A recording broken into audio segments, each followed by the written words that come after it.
All right. So this you should already, all of you know at least how to write some React, because you handed in your projects, or you at least you worked on them. So this is more about how to think in React. One thing is being able to write it. Everyone can, a little bit of effort, copy paste something from Stack Overflow, right? This is more about what is React, what is a component, and all that. This is about how to think about it. And to begin with, I would really like to share this website with you, which is, it's a pretty nifty website. They analyze all the frameworks that are used in front-end development, and you can see all the data here. So if we go to front-end web frameworks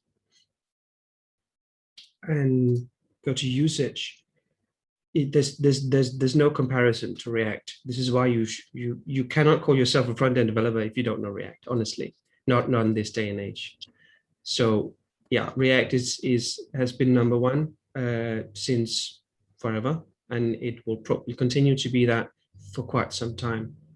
As you can see, Angular is number two, and Vue and Svelte is actually, we'll talk about that tomorrow if you're joining us. Of course, satisfaction and interest and all that, it's not really relevant if you want a job. It's more about job right now. It's more about the future. I just wanted to share this with you. So how do I make this full screen? There we go. So the virtual DOM, for instance, is something we'll start off with. How does it work? Just the theory about it. If you know it, great.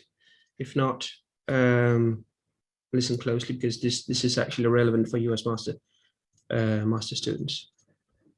Then we'll talk a little bit about components, what they are and what they look like, how you use them, how to think about a component. Then we'll talk about state drilling by popular demand. And then we'll talk about context, which is a fix to the problems that state drilling introduces. Okay, so the different concepts in React, there's quite a lot of them, and to regard yourself as a fully educated front-end developer or React developer, you need to know a lot of things. You need to know what props are. You need to know default props, which is a tool sort of that you can use. You need to know render props, high order components is a thing, React children, state, hooks, context, and a router.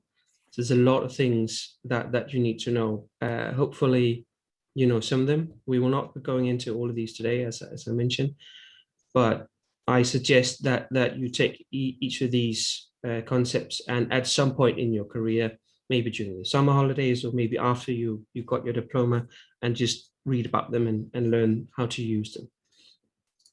But we'll just start with the DOM. So can anyone unmute themselves and tell me what the DOM is?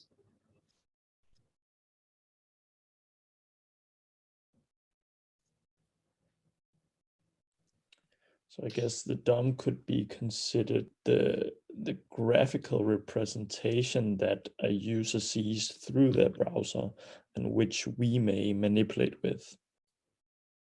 And the virtual DOM is then our internal representation of that.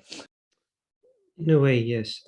Just the DOM is what does it stand for? Anyone knows?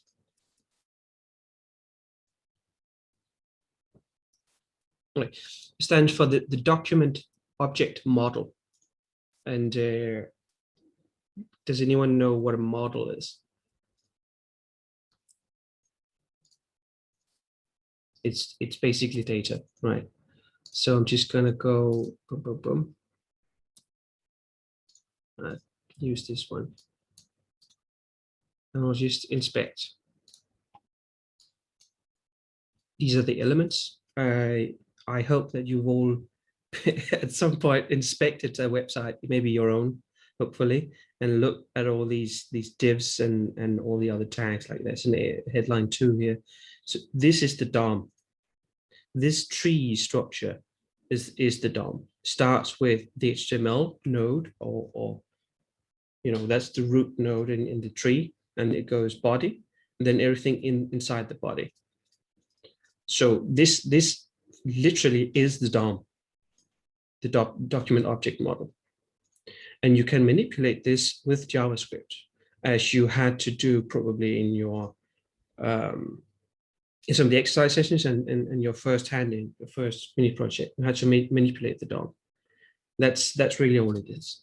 And what React does is it manipulates the DOM quite extensively. This is what Sinisha talked about when he talked about the inversion of control. It abstracts away all those JavaScript functions that creates new HTML elements and append element to append child and all that you hopefully remember a little bit about. And it just abstracts all that away and says, we're going to do that for you now. And they found out the way they do it is quite taxing in processor power and all that. So in order to avoid having to re-render everything all the time, they introduced a virtual document object model that is held in the program and is not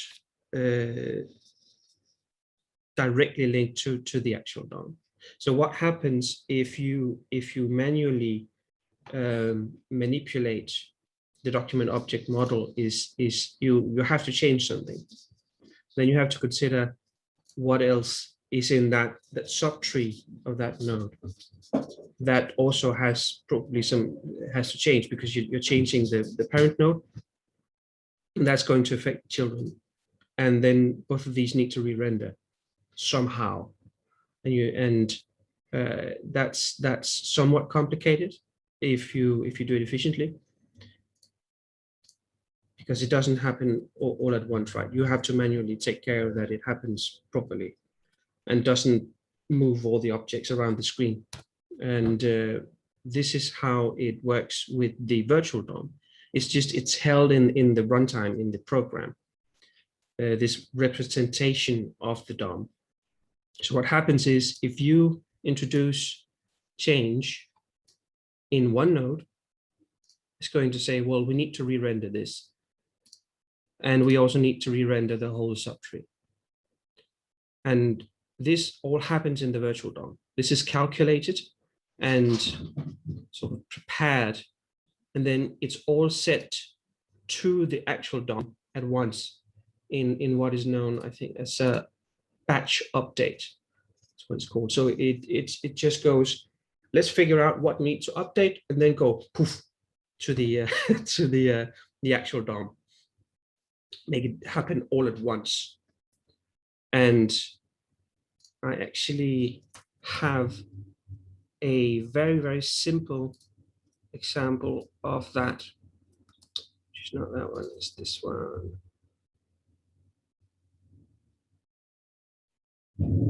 Yeah, so this is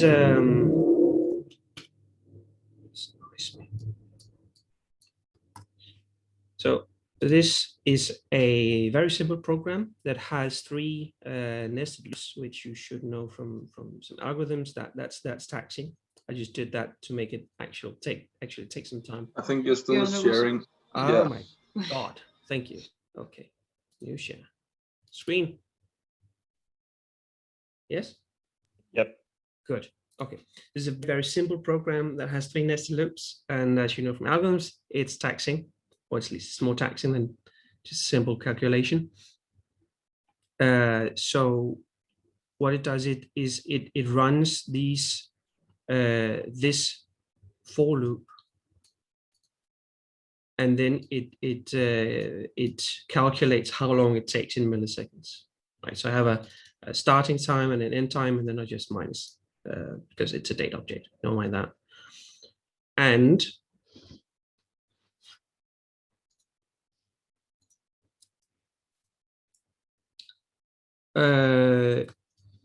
I have function that does this, where it prints the time it takes.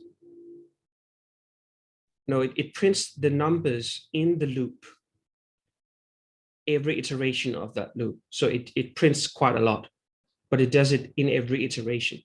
And then I have the exact same thing that happens, except they're all pushed to an array. I can show you that if you want. Yeah, so they're all put inside an array. And then after it's all put in an array, I print them with a for each. So the only difference between these two functions that I have done here is this one prints all the numbers when it calculates them, and this one just puts them in an array and prints them afterwards. Extremely simple program that sort of exemplifies what the DOM is all, the virtual DOM is all about. So I need to go into this one. No, I'm inside lectures. Good.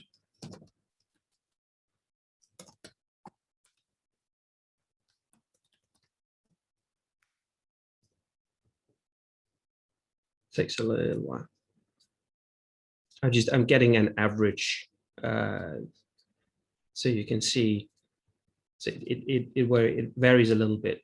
So on average, it took almost 900 milliseconds to print all the numbers for each iteration. Okay, let's just grab this number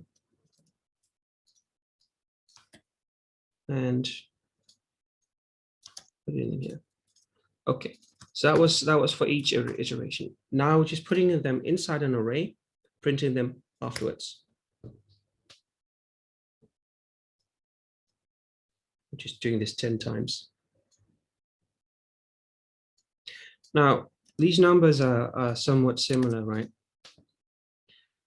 But this was a very, very simple program.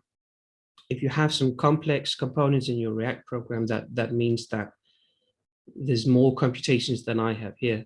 The difference, of course, will be even larger. And I'm not sure if you ever try to use a slow website, but it is noticeable. So here's the difference between this extremely simple difference in my version of a batch update and not. Of course, this is instant, right? And for comparison, this is the difference between the batch update.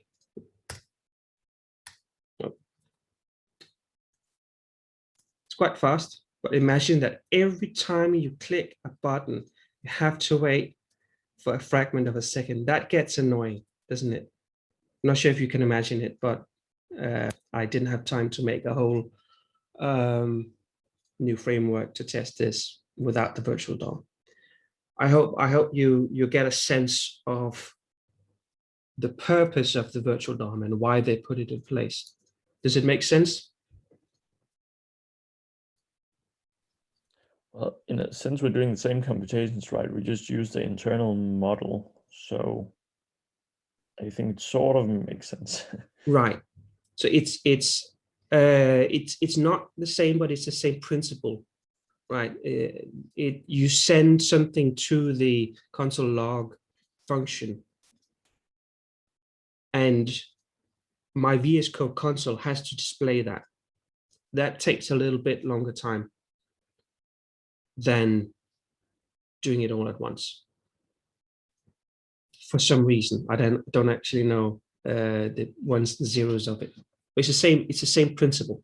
So it takes time to render things, right? Which is why if you render it all at once, it's faster. So So what you did here was that you in one instance you calculated, and every time you did one calculation, you put it to the console log. Yep. And then in the other one, you every time you did a calculation, you put it into an array. And then afterwards, you printed the whole array. Yes. So that was faster, even though you. Yeah. Okay. Okay. It's kind of weird, isn't it? Yeah. But it's simply because making this calculation, even though it's 3 nested loops, that's quite fast. But sending it to the console log and displaying these numbers, that actually takes time, and I don't know how or why, but yeah, it simply it does. And it's sort of the same way. You don't need to understand why it does. Just take my word for it and take React team's word for it that these batch updates makes it a lot faster and a lot more efficient than it otherwise would have been when you use the React framework. Okay. Thanks. Yeah. Okay, good. Let's talk about components now. Not how to write them, because I suspect that you know this. Or if not, there's a lot of tutorials on the internet on how to write a component. So more about what they are. So let's try something similar to yesterday. Can you, in your own words, tell me what is a React component? How would you, in your own words, define it? Feel free to just unmute yourself when you're ready.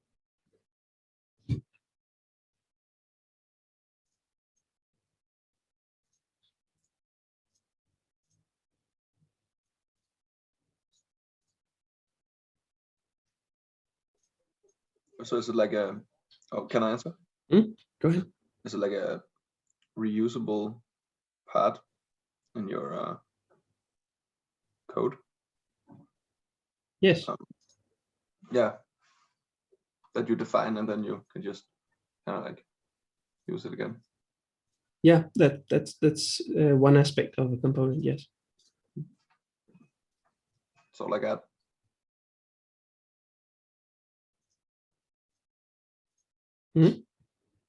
Anything else?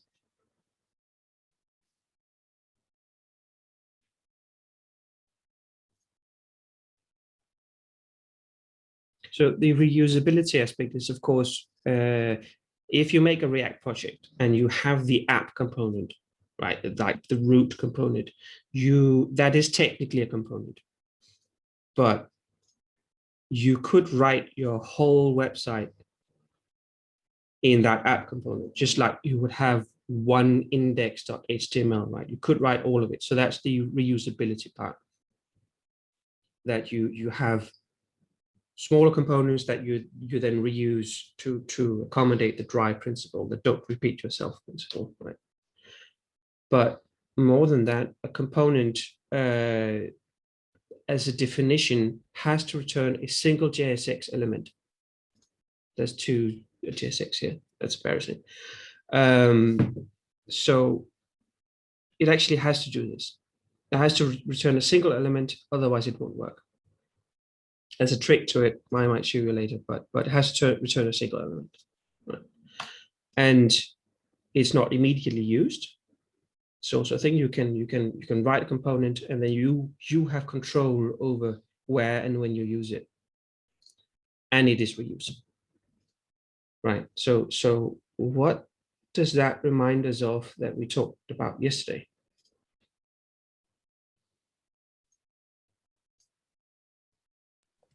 Function. Yes, exactly. A React component is, in the React framework, exactly like a function is in vanilla JavaScript. It's basically the same thing as a concept, of course, not the inner workings of it, but as a concept, it is. And that's regardless of whether or not you use class components or functional components. It's the same way you have to think about it. And it's the same way you should consider, should this be a component or not? It's a creative process, so there's no one correct answer. But it's the same way you think about it. Should I make a helper function for this larger function? Well, should I make a helper component for this larger component? There's a button or a headline or something. Same mentality you have to accommodate with components.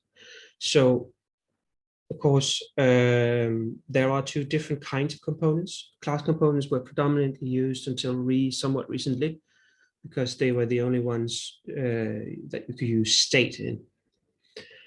With the introduction of hooks a couple of years ago, this is no longer true.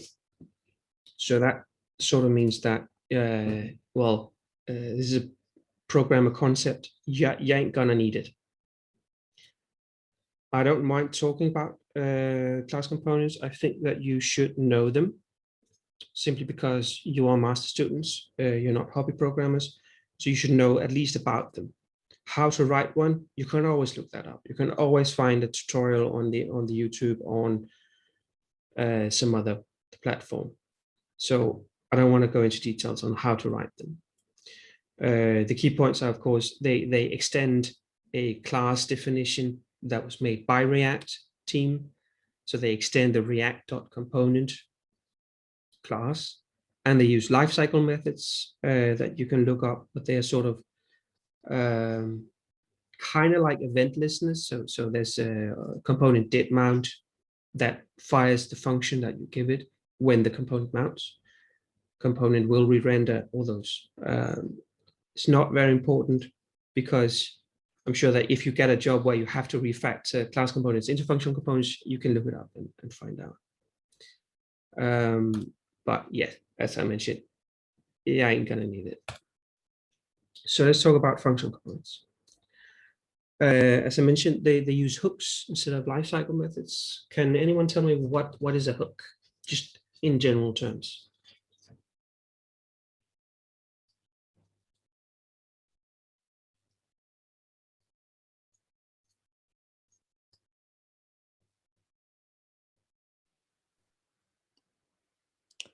I sort of see it as something that ties into or hooks into the inner workings of the component, then comparing it, of course, to the explicit state that the class components have. Yes, this is a very good explanation, actually. Yeah, I probably couldn't put it better myself. So yeah, there's not really more to functional components. I mean, they introduce hooks, and there's loads of different hooks that you can look up. Of course, the most important ones are use state and use effects, and we can look at them later. But there's really nothing more to a functional component. It falls under the definition of a function that we talked about yesterday, and a component that we just talked about, that it has to return a single element, which is actually, because it is a function can only return a single value. It's the same reason. But I wanna look at some websites that use or that we can try and analyze. I don't actually know if ITU student uses React or a different component-based framework. I suspect that it does, because every website does. But I would like for you guys to either tell me what components you recognize, or simply draw them on the screen with the annotation, the zoom annotation function. So the navbar could be a component. Right, I'm just find anything. So the navbar. What, this thing? Yeah, I mean the maybe I can annotate also. I think I can. So this could be a component consisting of subcomponents, maybe. And this news section could also be a component consisting of two components, or maybe just being one.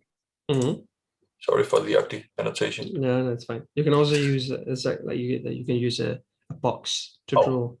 Yeah. Yeah, that's a suggestion. I'm just going to clear all them and scroll down a little bit. So if we look at this whole thing right here that you selected, then I'm scrolling down. Can you tell me when you find something that looks kind of like it? Can I zoom out? Yeah, I can zoom out. That's better. Okay, so I'm just going to scroll down.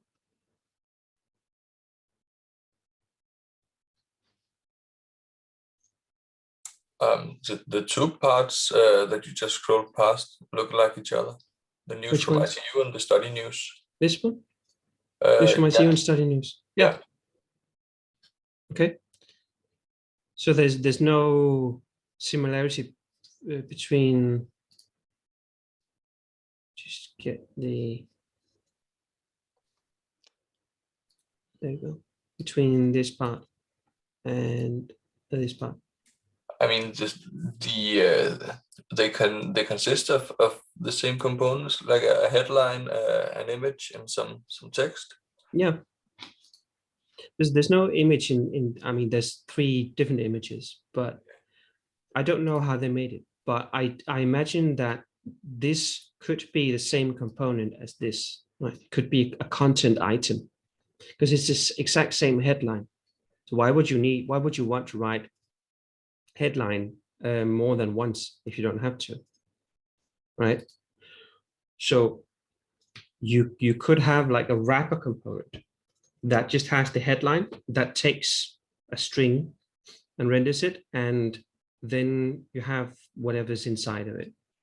There's a very small component because there's too much difference between these two that you could really put this inside of it. It's too different. But how about this one down here? These two, and also you can see same headline and then there's some content. Same headline, some content. Same down here, right? So you talk about the news from ITU and study news. Can you spot components in those? And everyone else feel free to also engage. Yeah, they also have the same kind of buttons. These? Mm-hmm. Yes. This could be done with styling, but you are correct. It could be if they needed some kind of functionality or specific styling, conditional styling, then yes, it could be a component. But what are these buttons inside of? The components or the items. The items, which ones? Can you draw it? Maybe I'm not sure what the question is. Can you draw the components, the items that you think of?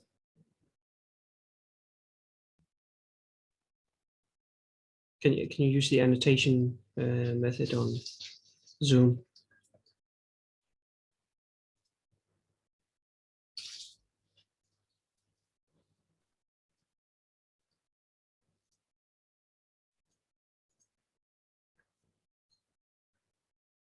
Hello?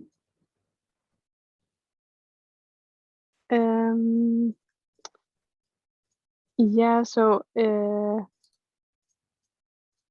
I thought we were just asking what the similarities were between them, right. But so you were thinking that these are like news would be an item, and then all of the different kind of news would be of the same kind of component. So you only had to specify once what one news item consists of. Yeah. That's what I was fishing for. So that's a component, and these are all components, and it's probably the same code, right? In these 3.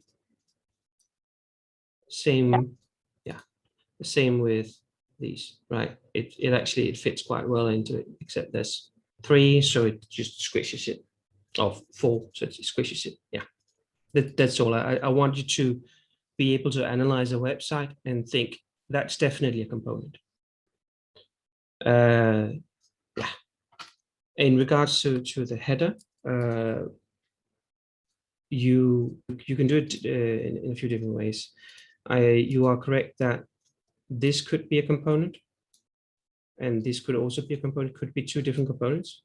You could also fix this as it's one thing, but with a bit of styling. But I suspect that it's 2 different. It's 2 different component objects. However, it could very easily be the same component, same code. But it's a collection of buttons right? A collection of my navbar buttons. And the fact that these are a bit larger than these and longer, you can fix that styling quite easily. Okay. I hope it's not too boring for you, but I do think it's useful to look at other people's components, even if not in code. So, oh, I have IKEA installed. No, I don't. I'm just going to go to YouTube. So this one should be fairly easy. Never mind the content of my YouTube. It's a new user. So someone please point out some very obvious components for me.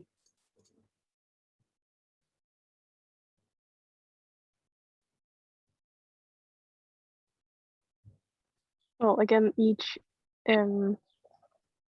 item or video, I don't know what to call them, but they all consist of the same things. So which part? This? Yeah, and also the headline and so this. Yeah. Yeah. Maybe not the. Yeah. So Yeah, these are very obviously the same code repeated, right? And just not to spend too much time on this. This could also be a component, doesn't have to be, because it's repeated. It's like an icon button, right? And you can style them differently, but it's sort of repeated quite a lot of times. Doesn't have to be, but it could be the same component. This menu over here could also be a component. Okay.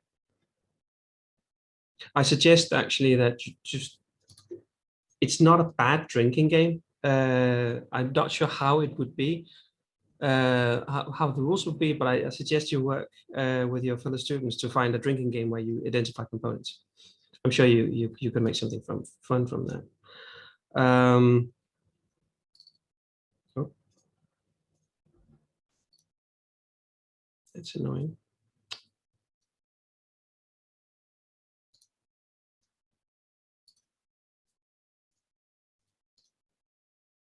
Okay.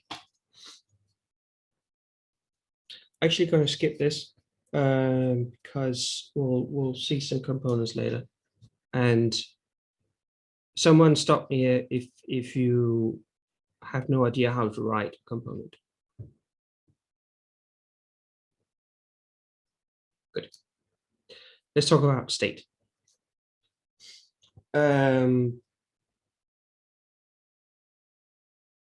Can someone tell me in your own words again? Very annoying, but it does help you to think about these things. In your own words, what is state in React?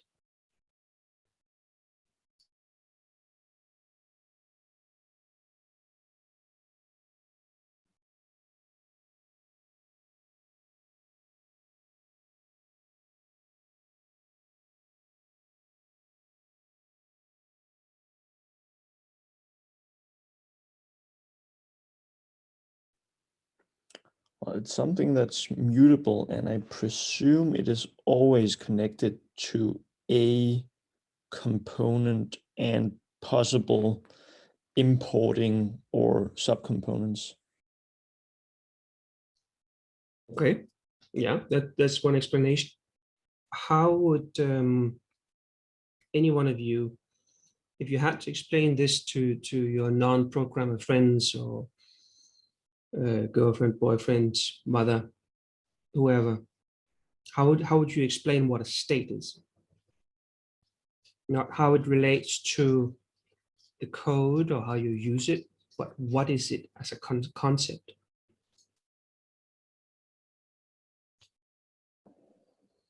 Then I would say it's an attribute we keep to allow our elements to be fluid depending on user behavior.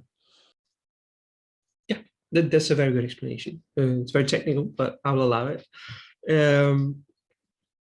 It is kind of hard to explain it with something other than the word itself. It's a state, right?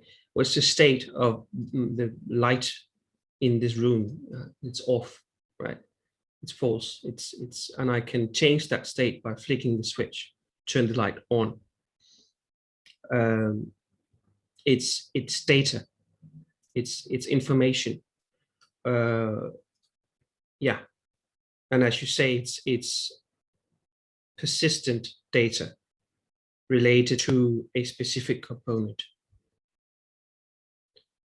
And of course, in class components, we have the whole state with constructor. Don't need to worry about it. In function components, we use a hook called useState, where we create a new state and then we can use it and all that.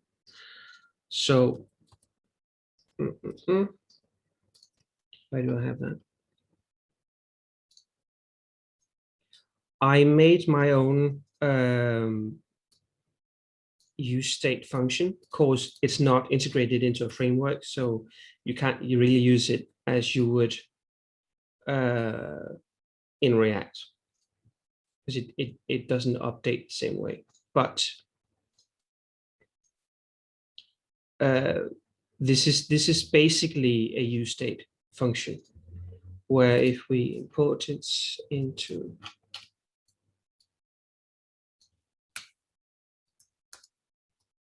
you can see the screen, right? Yep.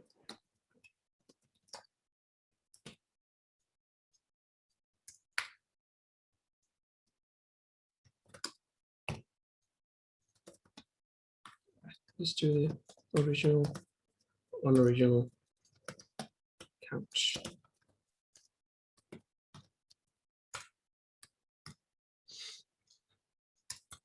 Right, so this actually behaves the same way as a functional components hook useState would work, where we can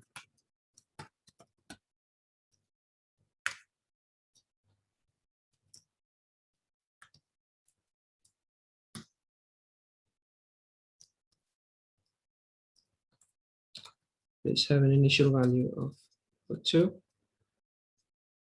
and then we set it to 21 for some reason.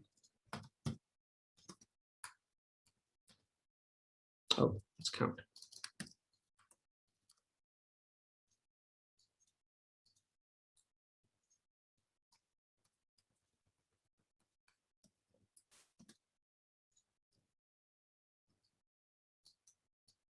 Live coding.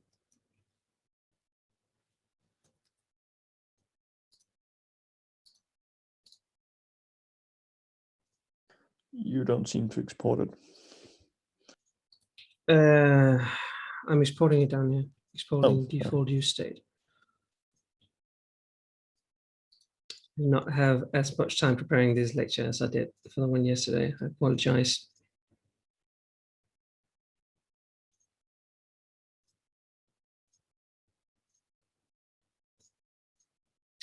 Yeah, it's because it's not actually React. It's not, the module thing is not set up. So there we go.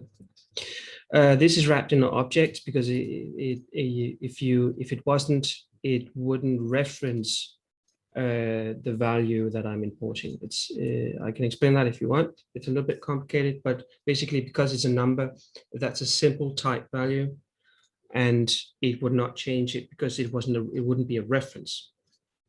Don't need to worry too much about that. But basically, this is the way it works, right?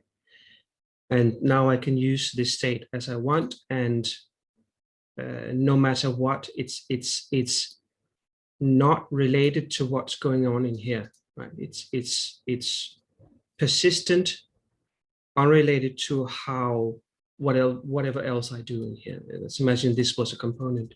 No matter what I do, I cannot really interact with the state. It's not going to be lost no matter what happens. So it's a persistent data that is sort of outside of a component, but still related to a specific component. Does that make sense? Could you elaborate a little on that? Because I can see the use state, there's no component in any of this code. So No. the use state is working for itself. But is it technically, when we use it, within the components? Right. It's a little bit technical. What React does is it takes over some of your control, right? So it works somewhat complicated and how to explain this? So what happens when you have a component and you write use state is it creates a state in that runtime, and I suspect probably creates a reference to that component ID, so that every time the function is run, because every time you re-render, the function is run anew. Every line of it happens, and the const state, comma set state is actually reinitialized. So React keeps track of which states are in which components. So when the function is rerun, it reinitializes these variables to that state reference. It's really hard to explain without getting very technical.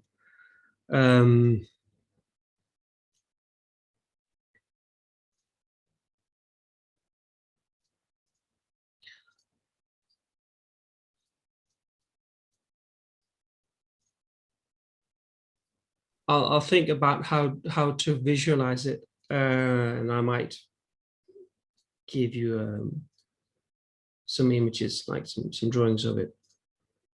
But yeah, it's really hard to explain without getting technical. I'm sorry, I don't think I can elaborate right now. Can I ask you something? Yes, please. Safety. The set count method. Mm-hmm. Can you manipulate that so you can do something with the input? Yes. Okay, so you can create your own method named set count. What do you mean? So right now, when you use set count, Mm-hmm. when you type in 21, it just sets the state to 21. Yes. Can you make a set count method that is doing something with the input, that is doing something with the 21, multiplying with 2 or something like that? Yes. Yes. Okay. I tried to imitate the functionality of set state as close as I could. So what happens is I'm making an object. I'm just calling it X because I was lazy. Use state is a function, right? It's a function that takes an input, which is the initial state, as you know, and then I'm making an object. Inside that object, I have a state, and that state is the initial state. If you don't put in an initial state, that state will be undefined, which is also how it behaves in React, right? So then we have the set state. That's a function that takes a parameter, and because I don't know how many of you know what overloading is. It's a concept in Java where you can have a function with the same name that takes different kinds of parameters. You can't do that in JavaScript. So what I did instead, and I suspect the React team did something similar, is I'm saying, okay, if the parameter is a function, then set the state to whatever that function returns, given the state as a parameter. If it's not a function, just update the state. Does that make sense? Yes. Okay, good. And then I'm returning an array, just like useState does, of the state and the set state function. So when I use it, an array is returned from this function where I have the state and a set state. Now, if I was to go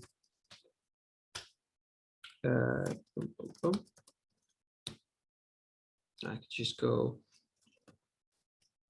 and this is the parameter, right? This is this guy, and then I'm calling. Sorry. This is the parameter of the set count function, and this is the parameter of the function inside set count. So this is the parameter of the set count function, and this is the parameter inside that function, meaning this guy.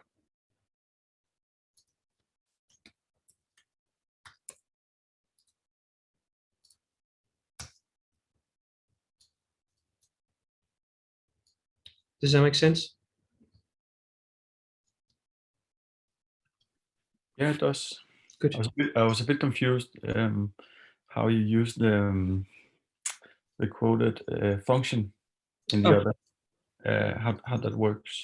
Okay, so type of something you can. It's actually an operator, I think. Pretty sure it's an operator. Even though it's blue. Yeah, it returns the type, right? Yeah, exactly, and it returns the type as a string. So I'm saying if this is equal to the string function, yeah, then do that. So type of returns whatever type of the value as a string. Yeah. Okay, makes sense. Good. Is well, it's not a bad way of overloading your functions. Question is, do you really need it? Why not make two different functions? Return as string or return as number. Anyway, yeah.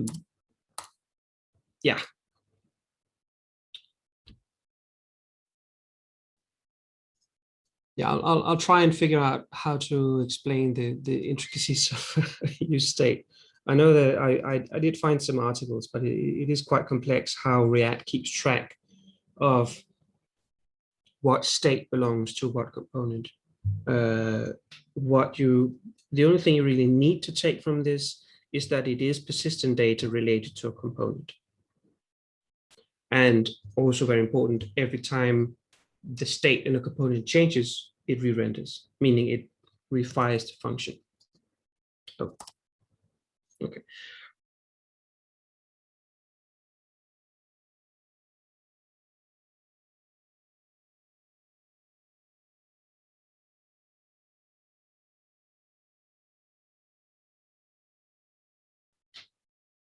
To elaborate on that a little bit, I made my own my own graph. So what happens when state changes in this component? Can anyone unmute themselves and tell me what? I have a state, use state in this component. That state changes. What's going to happen? So only that grandchild will re-render? Yeah. I should probably use more words, but yes, that's exactly correct, even though it doesn't say it on the slide. Just know that blue is having re-rendered. Okay, what about this one? How many different components have to re-render if a state in this component changes? So the entire subtree. So that would be the entire tree in that case? The entire tree, yes, including app, right? So this is all of them, right? So that's the higher up in the tree that you have a state that changes, the more expensive it is, which is usually not the case, but it is nice, something that you should consider when making large applications. So what happens if we have, like we had this example where only one component had a state change. What if that state needs to be shared between two different components, right? What do we do then? Can you remember?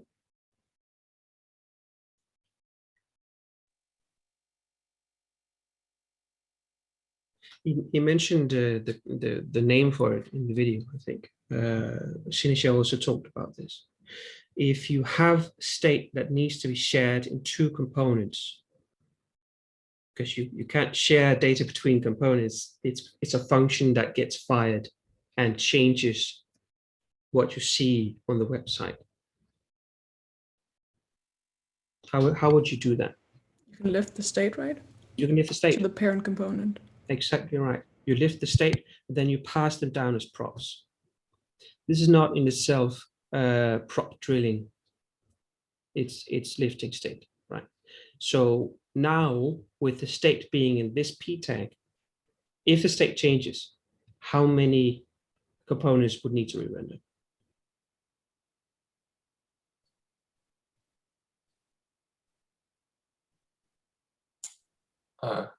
So P, and it's 2 children and the 1 grandchildren. These 4, right? Yes. Yes. Okay. How about this one? Where would you lift state if these 2 components needed to share a state? I would lift it to the grandparent. This guy? Yeah. So if the state changes, if this guy has a button that changes the state in the grandparent, how many components will need to re-render? Then I guess, oh shit, that's a lot. So the grandparent would re-render, and then the 2 parents, and then all the children of the parents, and then the grandchildren. Yeah. So 7. Yeah. Yeah. Just from these 2 having to share state, right? So how about these 2? Last one, I promise. These 2 components need to share state. How would you go about that? All the way to app. And then how many needs to re-render? The whole 3. Yeah. The whole tree. Yes. Well, that's a problem. This is what's called prop drilling, because you need to pass the prop onto grandparent, and then onto the parent, and then onto the child, onto the grandchild, and do the same this route. Right. These 3 components would not even have that state passed on as a prop. Doesn't matter. They need to re-render anyway. And that's a problem. So what is the solution to this? You can read on the React documentation that they have some suggestions how to do it, but honestly, context has solved this quite fine for me just about every time I needed different components to share state. And to think about what context is as a concept, not how to write it, but as a concept, I want to talk about the CSS property called position absolute. Does anyone know what that is?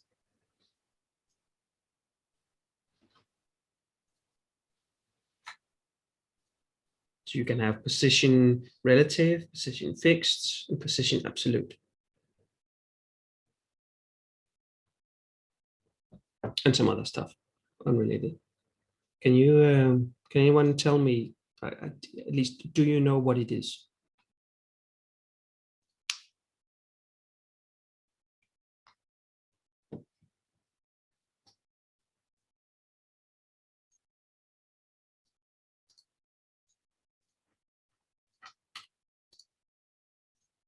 I have 14 people with me who can't tell me what the CSS property of position absolute is.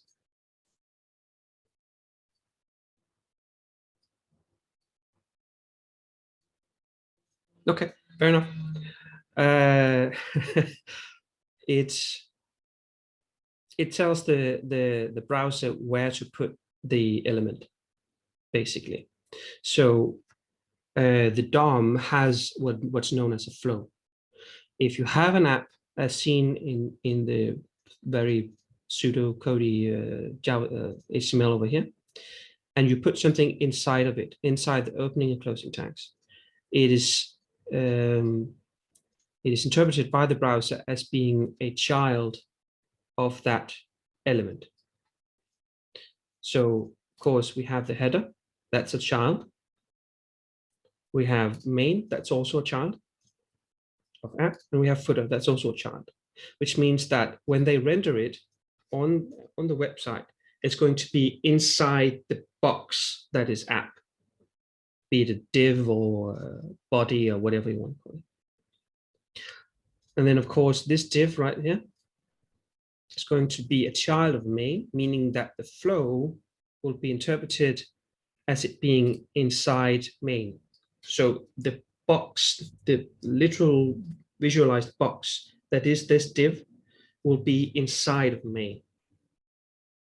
You can move it around, but it as a standard default, it will be inside the main box. What position absolute does is it removes it completely from the flow.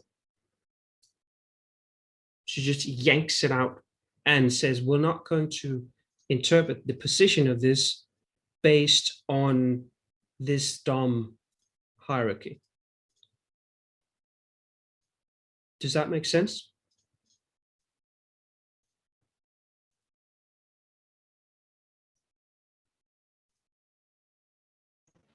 Yes.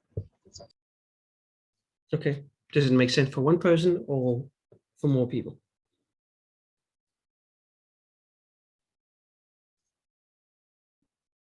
It makes sense. Yeah, it makes sense. Good. Okay. I was afraid I lost all of you. You're quite tired. I don't know if you're tired, but you're quite silent. That's okay, I guess. Okay. So keep this in mind. This way of thinking about flow and hierarchy and tree structures as we move on. Okay. Next abstraction case is the model view controller. Do you remember what the model view controller architecture is? No. No. Okay, that's good. This is probably on the curriculum, so it's a very good thing to reiterate. So, is there anyone who does remember it?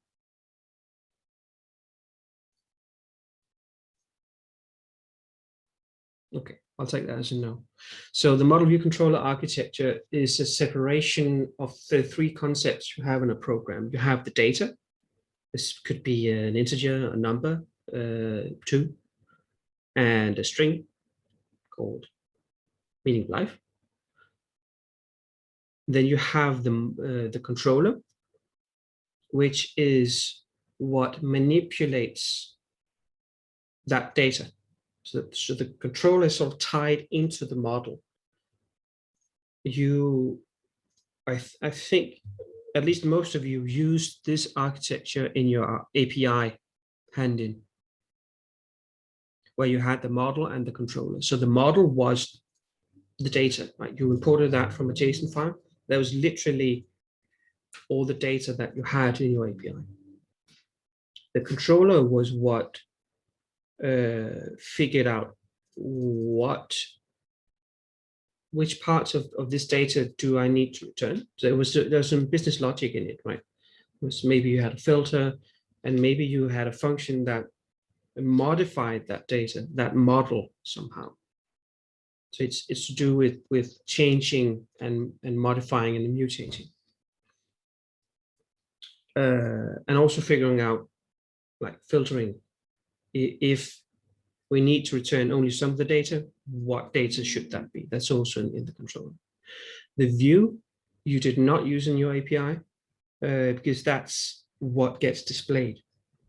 That is what the browser will put on your computer in front of you as the website. That's view. And that, of course, is represented on the website as something you can see, something visual. But you can also think of view as the part of your code that represents that visual data. Okay. Can I ask you a question, Bjørn? Yes, please. Okay, so you said that the model is the data here. Mhm. But I thought what the data you mean for an example, a JSON object with everything in it, right? Like we had to make a product page, so that could be the basket. So, but I thought the JSON objects was more representative of a database, maybe, or somewhere you'd store data, and then the model. Wasn't there like a file called model inside the? I don't know. It's just there was in Sinisha's example, yes, and a lot of the projects I saw also had this separation of concerns, as it's called. Yes, we did too. Yes, exactly. But the point of this architecture is it's kind of loose concepts. So model is just data. You can apply this architecture to more than just an API or website. You can also do it to like a whole system program, like Windows or whatever. It's really just a way of thinking about how you separate your different aspects of your program. So if you had a program that had a database, that would be part of the model. Okay. So these three concepts encompass everything in your program. So you can sort of take a thing and put it in one of these boxes, right? So the database is part of the model. Different queries that you would pose to that database saying we want specific sets of data, that would be part of the controller, because that's logic, that's filtering, for instance, right? Yeah. So Okay. so yeah. Yeah, I think I get it. Good. Everyone else, please interrupt me if you need me to elaborate on anything. Yeah, I also have a follow-up question. Yeah. On Sinisha's slides about React, he talks about there's a difference between a React project and a model view controller pattern. But it seems from what you're saying that our project with React also has this model view controller pattern, or it's yes. You could impose this pattern upon a React project. It is possible. Probably wouldn't be very efficient. So a MVC on model view control pattern is a way of separating all the different, all these three into its own box, right? And I do have an example of that in React. Not that it's been done, but of what these three things are in React. Oh, I do want to talk about that, so I can show. But these three concepts are also sort of separate from the pattern. So the pattern has a specific way of using these or ordering these concepts, but they are concepts in of their own right. Okay. Does that make sense? Yeah, I think so. Good. Okay. So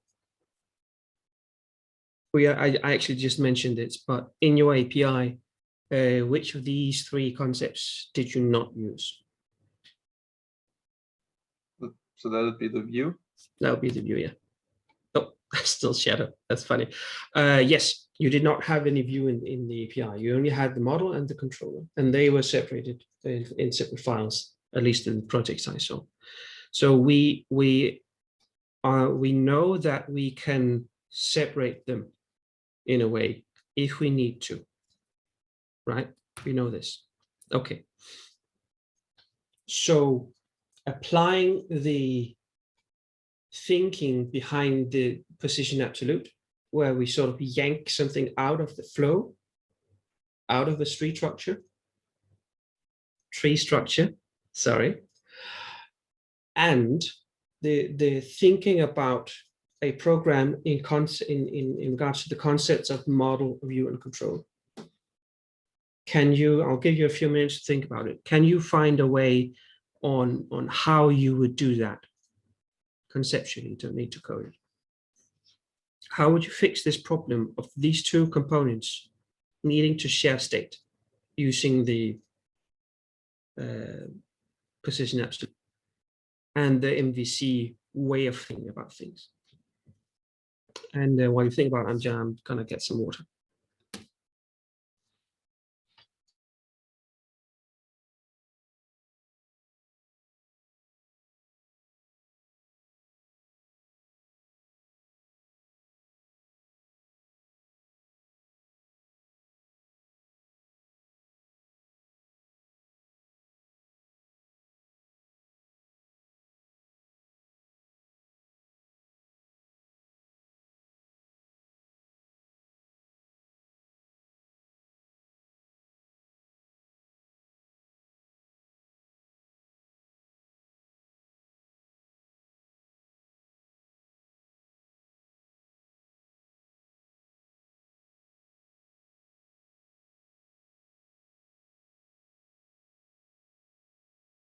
You can talk amongst yourselves if you want.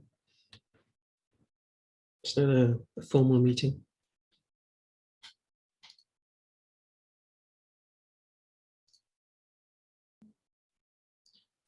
So I saw that Jasmine wrote a switch. Anyone have any other thoughts? I think that was an old message. Okay, fair enough. That makes more sense. Yeah, I know I promised to watch chat, but I was gone for like 5 minutes, so I didn't see that. So when I came back, it was too late. That's fine. So how would you go about fixing this problem of them having to share state and avoid drilling all the way down?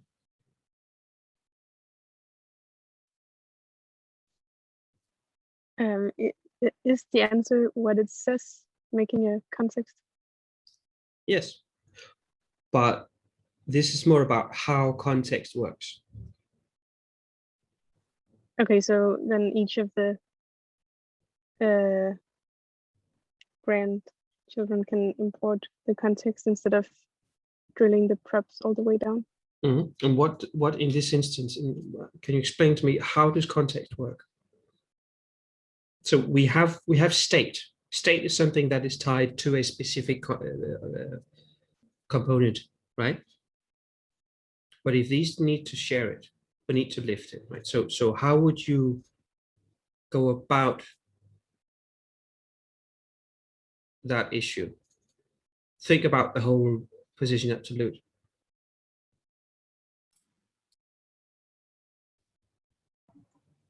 So is it like lifting something out of the tree? Yes, exactly. Huh. You just yank it out of there, right? You separate it from this tree structure and have it sort of outside of the whole thing. Is that what you use the provider for? That is what you use the provider for, yes. That's a bit more technical level. We'll go into that, but in a way, yes. So when you make a provider, you say you have an entry point, and then you say this node and the whole subtree has access to the states or the values that we completely yanked out of this whole tree structure, right? So you just put it way over here, and then you say, okay, you can all access this one as long as you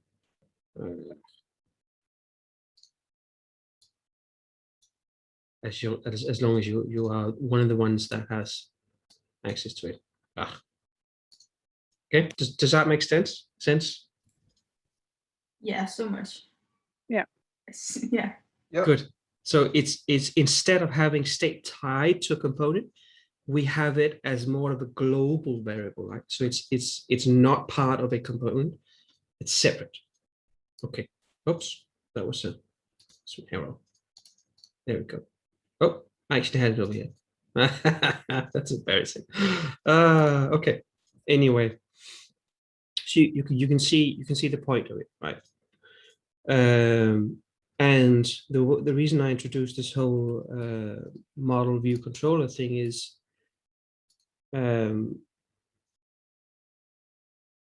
you don't need a component to have view.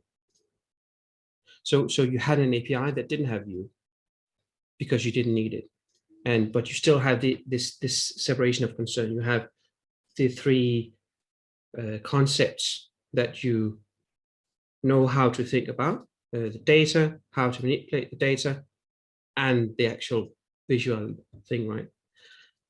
And context is, in a way, the controller and the model in its own component. Does that make sense? Can you elaborate a little bit? Yes, I can. And I want to show some. I actually want to show an example of it. So React works with components, right? That's how it functions. So what the React team found, the context was actually part of React from the beginning, but it wasn't finished. It's more of a history lesson. Now it is finished, and the way it works is it uses components. Just click. It uses components in a very clever way where they didn't worry about the view in the context components. They just introduced a component that only dealt in model and controller. Then they put it in its own component, its own separate thing, and made all the other components sort of subscribe to it, if that makes sense. So context is actually a component that only deals in model and controller. As a concept, does that make sense? Can you follow that way of thinking?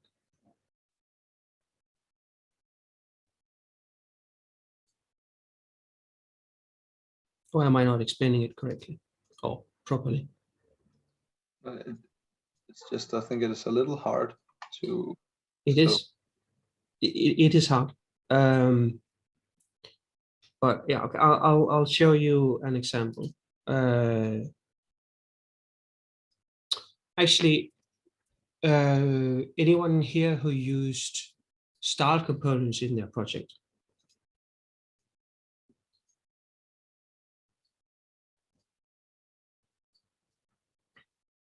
No? Pretty sure one of you did. Okay, style components is a library in React that you can use to sort of abstract styling into its own object.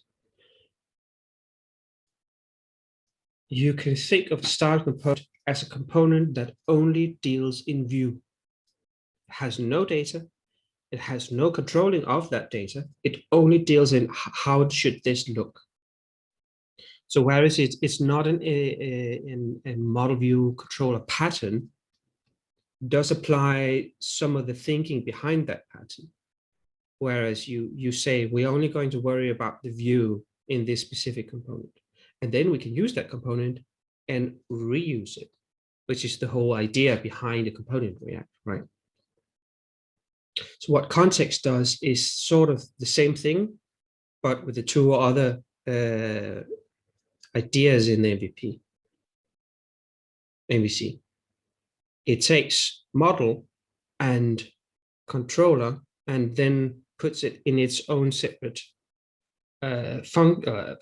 component that does not worry about the view. Maybe I'm repeating myself. So this is an example of a context. You probably, I hope you remember how that Sinisha introduced this. The way he introduced it was that he put it inside app. I think that adds to some confusion. So I didn't do that. You can create a context using the create context function from React. I imported it as a named import. You could also go, it's probably maybe more familiar to you. Either way is fine, honestly. React is not defined. There you go. Is this more familiar to you?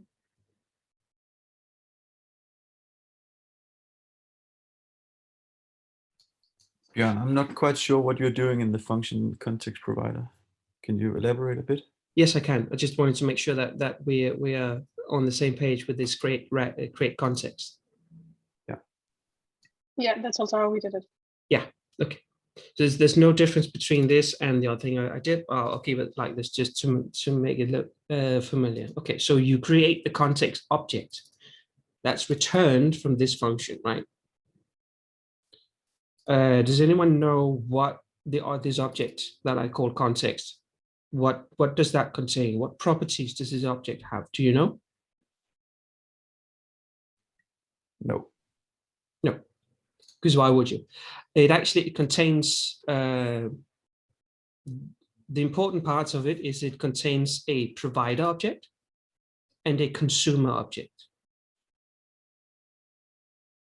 The provider and the consumer, they're both components, which means that we can use them in the JSX. And this should be somewhat familiar to you if you use context API, where you go use a context or whatever you call it, dot provider, right? But the reason that we can write it as JSX is because it is actually a component. The context provider is a component. I'll show the consumer later. Just know that it is also a component. So the way Sincha showed it was he put it in app, where he does this thing that I'm doing right here. He does that here. And then he can use all the values that he has in his app component. Sorry, tired. He uses all the values he has in his app component in the provider. What I did was I separated it into its own file, and that's because I apply the thinking behind the model view controller pattern, and also just in general separation of concern and all that. So you talked about this function right here. You would need to know what render children are. Does anyone know what render children are? Yeah, so it was also a subject that Sincha covered in one of the lectures.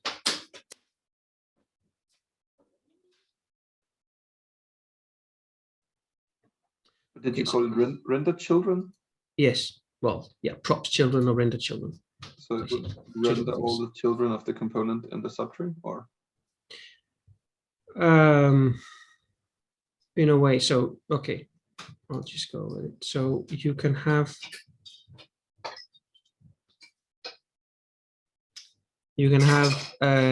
HTML inside your JSX, and you can have something like this, right?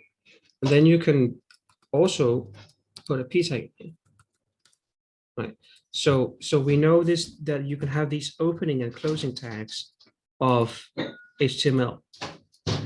You can actually also do this in React. I did it in this example, and it's a very, very simple concept. What you do is you import children in your props. Actually, let me show you without destructuring it. So normally you would take props, right? I hope you're all familiar with this. And to display everything that is inside the opening and closing tag of your component, you put them here. You go props.children. That's all you need to do. So this object right here, that would be everything that is inside the opening and closing tag of my component that I call context provider. To see it in action, it's right here. I have an opening tag of my context provider. I have a closing tag of my context provider. Then I have a lot of stuff in between.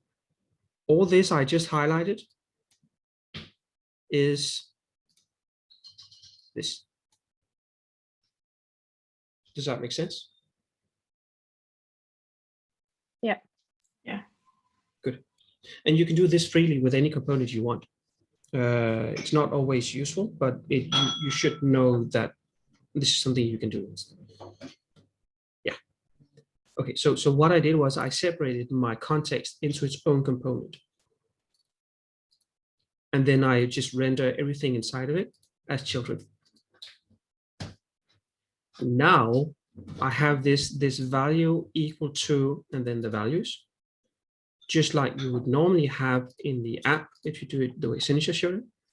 You have the whole context here, and then you would go like this, right? Value equal to, and then a lot of values. But what I can do now that I've separated into its own is that I have one place where I have all my context values, all context states. I only have one, but I could have 500 if I wanted to.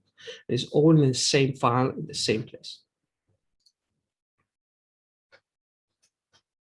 Does that make sense?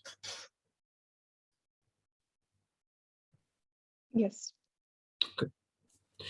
The objectively better way, this is objectively the better way of doing it, because when you provide this with this provider right here, this context dot provider, when you provide it,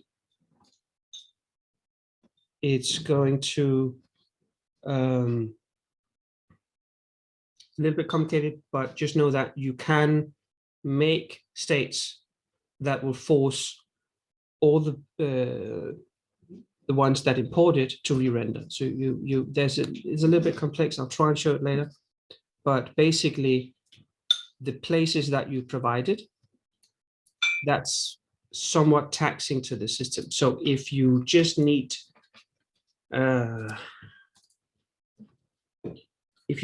these two to import the context, you could actually provide it to only these two. Just wrap these two components in the provider. Whereas what you normally do is you have it in the whole app. You don't need to worry too much about that. It's still pretty effective, and I'll show an example of that in a minute.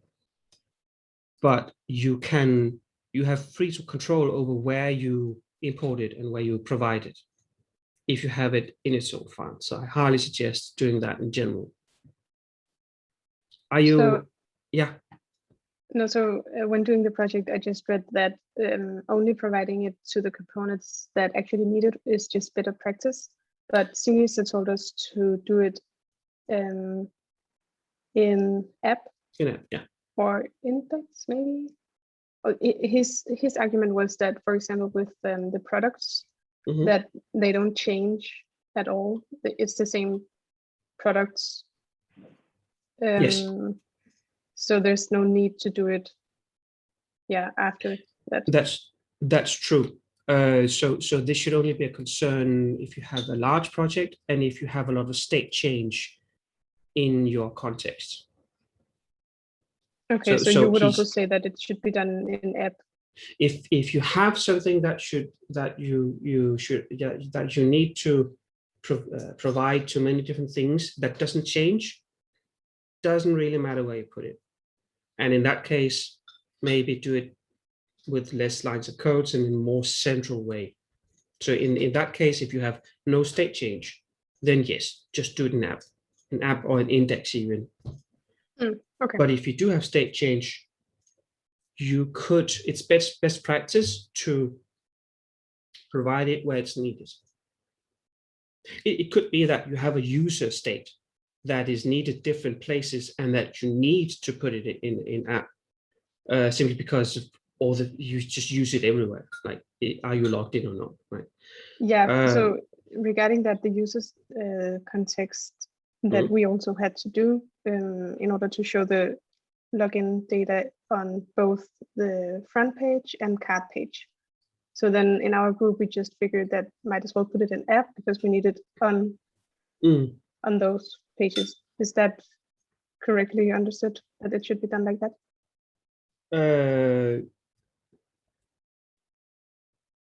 That then it should be global.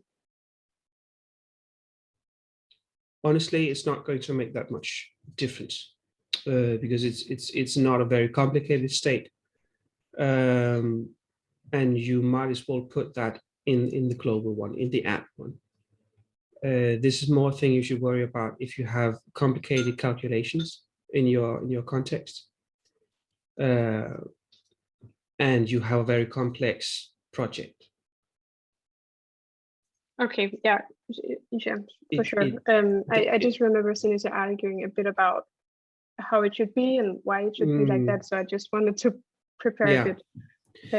If you wanted us to argument as well. Yeah. Honestly, if it's regarding the exam, just say whatever Sinisa said. Just make because he is the expert at the exam. I have seen some discussion about this on the interweb, and the one that you talk about, that's a bit of a gray area because best practice is if you have state change, put it in the highest node that has like the common parent that is as low on the tree as possible. But it's sort of like prop drilling. If you're drilling 2 or 3 components, don't need context. That's not expensive. That's basically nothing. It would be more expensive to create a context just for that. So it's not a black and white. It's a judgment call on what is best code and what's most efficient. So in the example that you post, I would also actually have put it in app because it's easier and it's not expensive. Does that sort of answer your question? Yeah, it does. Thank you. I'm not going to say that Sinisa is wrong in his thing too, because, well, yeah, as I just explained. Okay, trying to move on. I am importing that in its own file into my app component, and then I'm providing it here, right, as we just talked about. Now, let's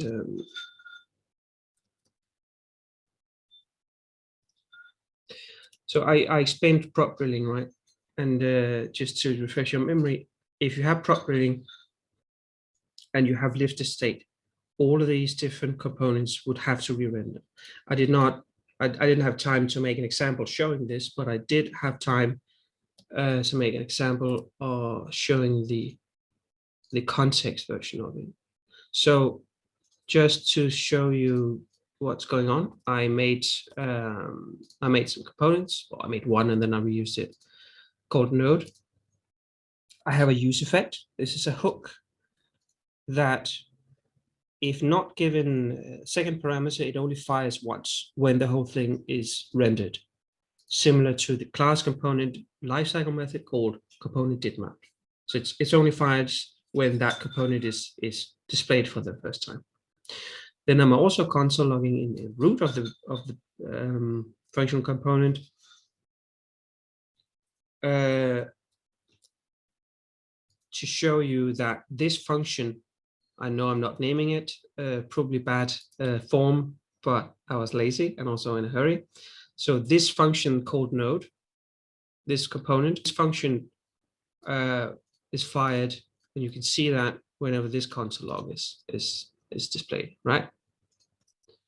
So this, when we look at the console and I'm updating, you can see that app, the function app was called or invoked, and that function called another function, which was the grandparent, That function called another function, who called another function, called another function. Sorry. And then it called another function, just like the video where he showed it recursively renders. But all the functions are actually called first recursively, and then they're all rendered in opposite order. So where I was here, app was called, grandparent was called, parent was called. Then when you see them rendering, grandchild was called, was rendered. Then the child, then the parent. Right. So great. We can see how the whole tree was, how the whole, I know exactly, I didn't have time, sorry, how the whole thing was made. So what I did was I introduced a context state in some of them. And let's look at that component right here. You can use the context in two different ways. You can use the consumer, which is a component, as we talked about, and it's used with this syntax. So you have the consumer component, and you give that a function that rents something, right? So you take the state, and then you do something with the state that should return a JSX component. And I'm just rendering a p tag that says true or false. So I introduced an on click. So whenever I click, it changes. Okay. The problem with using this consumer component is that it's a component. You can't really modify or use the state or the data from the context in any way, because you have to do it down here, right? So you could probably do something like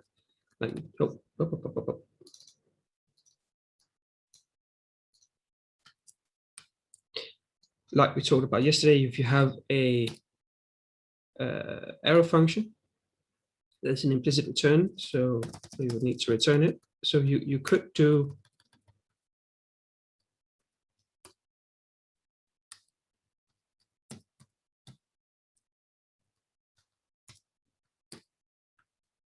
stuff with it here, where you introduced more lines to the console of it.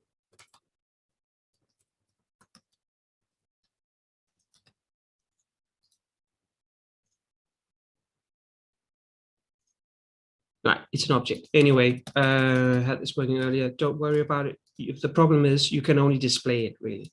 If you wanted to modify it or use it for calculations, you would need to do it down here in the JSX. That's not good. So what you would do instead is you would use the function, the hook, use context. This just gets the data. So now I have the data, and then I use it. I only have one value in my context, which is a use state hook. So I'm destructuring here like you would normally do with the use state. I hope that makes sense. If not, I will heavily explain it at a later point. Okay, so now I have a component with state imported from the context, which is outside my flow. And what we can see is when I change that state, it calls the grandparent, which is this one, the stateful. Actually, I'll have a button just to show which ones are state context ones. So this one and this one, right?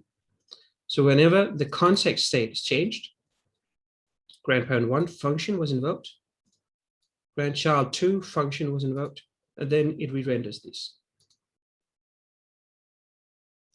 So to emulate the examples from the example from earlier, just going to go into my app.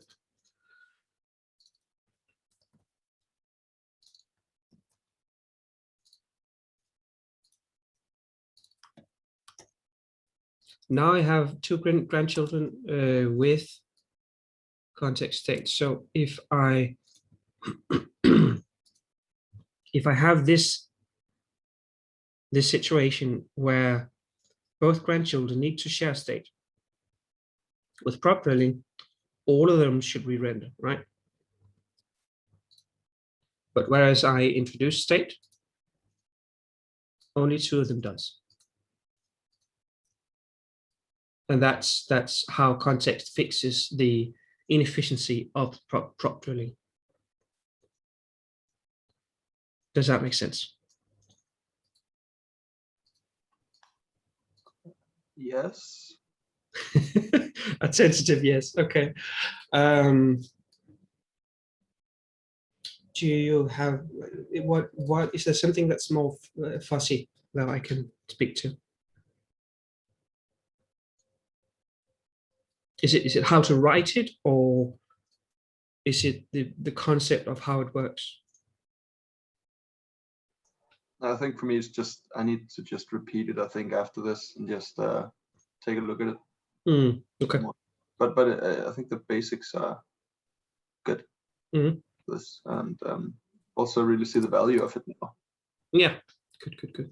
Okay, so yeah. Okay, so this is the visualization of what happens in this thing, right? I guess what I should have done is I should have made a delay. Right, so visualize it. Okay, so it's too fast, you can't see it. But this component, this green one, and this one, they both disappear and reappear. It's too fast to see, so you can't see it. But these two are the ones that change. The other ones don't change at all.